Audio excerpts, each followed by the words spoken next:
अयोध्या येथील राम मंदिरामध्ये चोरी झाली या गोष्टीचा आम्ही कठोर शब्दामध्ये निषेध केलेला आहे आणि त्या चोरांना कठोरात कठोर शिक्षाही झालीच पाहिजे या मताचे आम्ही सुद्धा आहोत.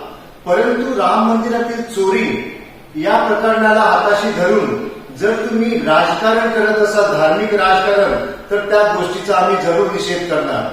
उद्धव ठाकरे सध्या जे म्हणत आहेत की येणाऱ्या रविवारी आम्ही राम मंदिरातील चोरीच्या विरोधात जाऊन तिथे आम्ही राम रक्षा आंदोलन करणार आहोत.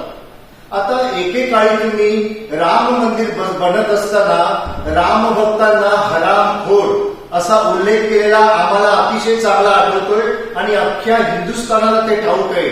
आणि आज तुम्ही त्याच रामाच्या नावाने राम रक्षा आंदोलन करूया म्हणून राम भक्तांना आवाहन करत आहात. या गोष्टीचा उद्धवजी तुम्हाला लाज वाटली पाहिजे. खरं म्हणजे हिंदू म्हणून जेव्हा आम्ही काही करतो तेव्हा तुम्हाला ते आवडत नाही. आज तुम्ही रामाच्या नावाने राजकारण करायला पाहतात.